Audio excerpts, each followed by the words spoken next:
Welcome to the Golf Fitness Bomb Squad. I'm your host, Chris Finn, and I'm excited today to get into the first of a two-part series that we're going to do this week and then next week on our Friday episodes. They're short, to the point.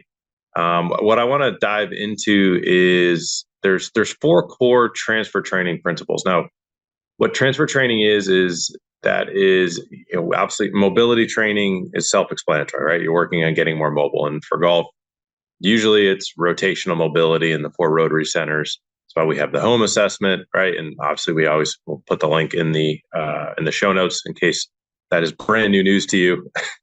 Listen to some of the other episodes or take the home assessment. But so obviously there's mobility training, there's strength training, particularly working on lower body power or lower body strength and upper body strength, particularly in the push, the pull, the squat, the hinge patterns, right? Those are important to support the golf swing rotationally as well. Then there's power training, right? Which is where you take the force production capabilities that you develop in strength training and you work on producing that force quicker, right? Delivering your rate of force development, improving that, making that faster.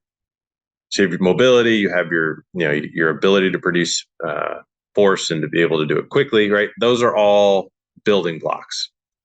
What happens is you'll get some people, and some of you listening, I may be talking about you, right? Where you hit all the strength numbers, you hit the force numbers, you hit the mobility numbers, but you're not seeing the translation to speed in your golf swing.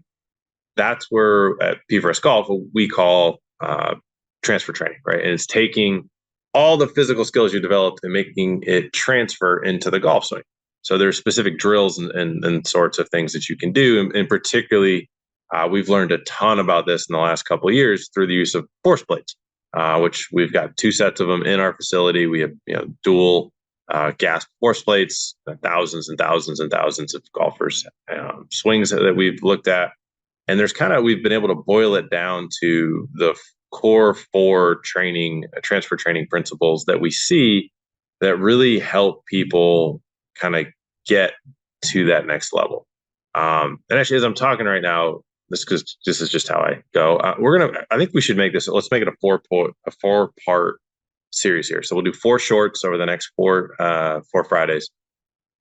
Let's dive into each one of these. The reason I want to do that is I want to make sure I can kind of get to the specifics of each. So there are 4 core ones. I'm not going to tell you all 4 right now. I'm going to tell you the first one, which is weight shift. Okay. And the reason why you need to have good mobility and good strength in order for this to actually be something we work on is, number one, if you don't have the appropriate hip internal rotation to your lead side, you're not going to be able to weight shift. You're going to hang back. You're not going to get to your lead side, right? So you're going to have trouble hitting down on the ball. You're going to have trouble compressing the ball. You're going to have trouble clearing into your lead hip. There's going to be lots of things that the geometry at impact is going to be tough to get correct. So you're going to have issues with this, right? So the first thing is you got to have that lead hip internal rotation. Again, the home assessment's in the link. If you don't have that, just stop this episode until you go get that, fix it, pass that test. Now, all of a sudden, weight shift is something that you can accomplish, okay? Now, let's say you have that mobility. Then the next thing we want to think about is, do you have the strength to support all the weight going to that lead side, right? And this is where the single leg strength, so squatting, hinging, in single leg work, right? Do you have an imbalance on your lead to your trail leg? Having your lead leg a little stronger, not a bad thing in golf, okay? So there have to be strength, a level of strength that has to be there. Unfortunately, a lot of people will not have good mobility into their lead hip or not have good strength. And they'll get categorized, particularly when you're older, you'll say, oh, you have bad balance. You have to do balance exercises. Unless you've had a neurologic event like a stroke, I've never met, or I guess I had one guy who had chemotherapy and ended up having neurological impacts in his lower legs. But unless you fall in one of those extreme categories, I've never met a golfer who is 65, pretty healthy, and has balance issues in their golf swing, but no balance issues anywhere else in life. Okay, if that sounds familiar, you likely don't have a balance issue. It's likely you don't have enough mobility to get into your lead legs. You're kind of falling off a bit, or you don't have the strength to support getting into that lead leg, so you kind of fall over, right? It's not a balance issue. It's either strength or a mobility issue. So let's say that now you've checked the boxes. You pass the mobility tests. You have good strength in your lead side, right? So there's no reason why you shouldn't be able to shift into that lead side. No, and obviously there should be a weight shift to your trail side and your backswing. So everything I'm saying to the lead side, while exaggerated and more extreme, definitely needs to be there on the right as well. Okay. The next one is, do you have the ability to produce power through the leg? Can you produce vertical force into that lead leg with, clear the hip, drive through that lead leg? Do you have the ability to produce power, right? Now, that's not necessarily a requirement for weight shift, but if we wanted to gain distance, the more ability you have to develop that, obviously, the better. So I'm putting that out there, kind of take note of it. But the two big things in order for you for this episode to be helpful for you, and the first of the core 4 transfer training principles is, can you rotate into that lead leg? And number 2, do you have the strength to support the rotation over there? Now, if the answer is yes, and you look at your golf swing, maybe you and your golf professional are working on this, maybe you've self-diagnosed this, that you just don't get to your lead side. There's a really cool tool that we will use called the weight shift board. Basically, crudely, it is a piece of wood. Let's call it a 4x6 that you can stand on. You put like a PVC pipe or a wooden dowel in the middle, so it's kind of like it's just like a weeble wobble board.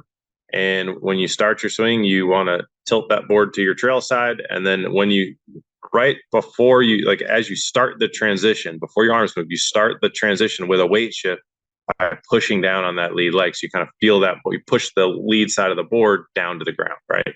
And so you want that to occur pretty much at the top of the backswing before you start your arms and club moving down. We're starting, if you look at all great players, efficient players, that weight shift has started to occur almost before the backswing has completed, is what it'll look like, right? So there's these 4 transfer training principles, and it's very, like everything we do, it's very stepwise. If you're noticing that you have the physical attributes, but you're not seeing the transfer to your golf swing, the first one you want to look at is weight shift. And so, there's also, I guess I've seen some people use these like squishy discs that you can push into. That's to help you feel a vertical push through that lead leg. The one benefit of the wobble board is that it's a very tangible external cue and immediate feedback. Like, you're not going to be questioning, did I do it or did I not? Like, it's like, did you push the board down? It's like a seesaw, right? Did you push the one side of the seesaw down before you started the downswing? So that is the first transfer training principle that we will work on with people, right? So it's a very simple checklist. Do you have the mobility? Yes, great. And hip internal rotation mobility. Do you have the strength on the lead side to support that weight shift? Yes, great, cool. Then we're going to look at weight shift. Do you accomplish the weight shift correctly, right? If the answer is no, that is a great drill to use. We have that on our YouTube page, and obviously we have it in our on-demand app. We obviously use this with our clients, but it is a very simple. You can probably just YouTube anybody and find a weight shift board golf drill, and it is a great thing to do. Now, just the one piece of caution here: if you don't, please make sure you test your hip rotation on your lead side. If you don't test your hip rotation, and 90% of you don't have enough hip rotation. So if you're one of the 9 out of 10 people listening to this who don't have hip rotation, but you think, screw it, it doesn't matter, I'm just going to go do this drill because I don't like whatever to help me, you're going to hurt yourself, because you're driving into a leg that doesn't have the mobility to get there. You're going to eventually, the back's going to go out. You're going to compensate somewhere else. So please take the 2 minutes, do the assessment, make sure that you pass it before you jump into this. But this is the first of the core 4 transfer training principles. Number 1 is we need to make sure that we have the weight shift. Once you have weight shift, then we'll talk about what the next thing is next week. So thanks as always for hanging out with me. It was fun to make this kind of a quick insight into the first of the core 4 training principles.